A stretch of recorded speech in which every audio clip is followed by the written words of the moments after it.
কালকেই সন্ধ্যের পর থেকে মানে এত পরিমাণে কোমর ব্যথা করছিল, পা ব্যথা করছিল, থাকতে পারছিলাম না। তারপর লাস্টে বাধ্য হয়ে শাশুড়ি মাকে বললাম যে একটু ম্যাসাজ করে দাও। তো মা একটু ম্যাসাজ করে দিল, একটু রিলিফ পেয়েছিলাম। তারপরে খাওয়া দাওয়া করে রাতে ঘুমিয়ে গেছি। ঘুমটা ভেঙেছে রাত্রি ওই 1:30 নাগাদ, 1:30 পৌনে 2 নাগাদ। অসম্ভব মানে পায়ে হাতে মানে এত ইচিং হচ্ছিল, কিছুতেই থাকতে পারছি না। হাতে তাও চুলকোতে পারছি, কিন্তু পায়ে তো আর একা একা চুলকোতে পারছি না। এবার আবার সেই মাকে ডাকলাম, মা উঠে আবার পায়ে হাতে একটু বুকে পেটে একটু চুলকে দিল।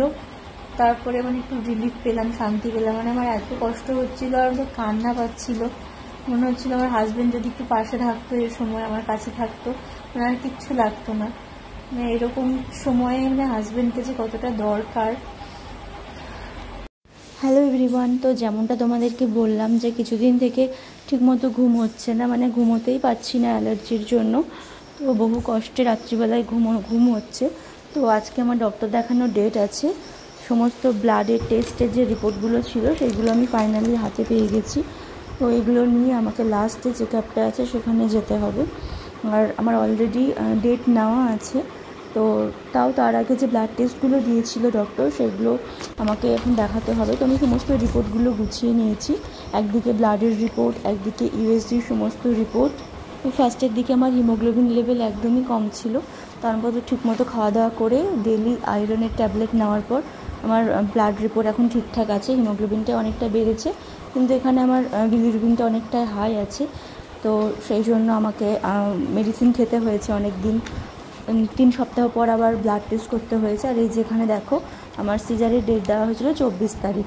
আর তার সাথে সমস্ত যে আনুষঙ্গিক যে ট্যাবলেটগুলো আছে সেগুলো দিয়েছিল, আর ওই ব্লাড টেস্টগুলো আরেকবার করতে বলেছিল। তো ফাইনালি এখন আমি সমস্ত রিপোর্ট নিয়ে খাওয়া দাওয়া করে সকাল সকাল বেরিয়ে যাচ্ছি ডক্টর দেখানোর জন্য।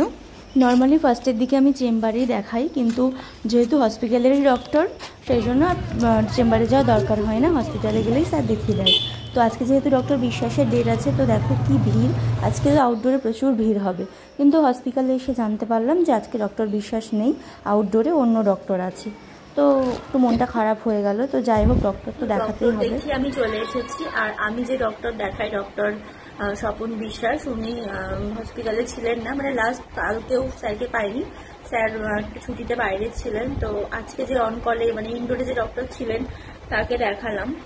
তো তারপরে এসে আমার মনটা এত খারাপ হয়ে গেছে, আর একটু ভয়ও লাগছে। বাচ্চার ওজন তো গ্র্যাজুয়ালি বেড়েই যাচ্ছে, আর আমার ওয়েটটা অনেকটা বেড়েছে। তারপরে তোমাদেরকে দেখালাম আর কি যে আমার বিলিরুবিন বেশি, জন্ডিসও হয়েছে।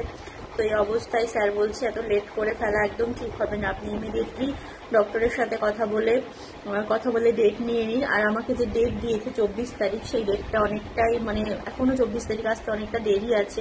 বাচ্চাও ম্যাচুরিটি হয়ে গেছে, তো এভাবে ফেলে রেখে লাভ নেই। তো স্যার আমাকে অনেকটা বোঝালেন। আমার ভীষণ ভয় লাগছিল। তো আমি এসে আবার আমার হাজবেন্ডকে জানালাম, তো ও ভীষণ ভয় পেয়ে গেছে। ও একটু টেনশন করছে আর কি, মানে ও যেহেতু দূরে আছে, ও সিচুয়েশনটা অতটা ও বুঝতে পারছে না, আমার কন্ডিশনটা অতটা বুঝতে পারছে না, একটু বেশি টেনশন করছে। তো ওর আসার কথা ছিল আমার সিজারের 2 দিন আগে। তো কথাটা বলার পর ও বেশি আরো নার্ভাস হয়ে গেছে। তো ডিউটি করে ও বেরোবে, মানে আজকেই ও বেরোবে ওখান থেকে, নর্থ বেঙ্গল থেকে। তো হঠাৎ করেই যেহেতু ও বেরিয়ে যাচ্ছে, আমাকে ফোন করেছিল, বলে একদম টেনশন করো না, আমি আসছি, কালকে সকালের মধ্যে ও পৌঁছে যাবে। রাতের বাসে আসবে, কালকে সকালে পৌঁছে যাবে। মানে ও আসলে আমি আর একটু ফ্রি হতে পারবো। আমার একটু ভয় লাগছে স্যারের কথা শুনে। আর এখানে তো শাশুড়ি মা আছে, ও আসলে একটু শান্তি পাবো, মানে একটু রিলিফ পাবো তাই মনে হচ্ছে। তো দেখা যাক কি হয়।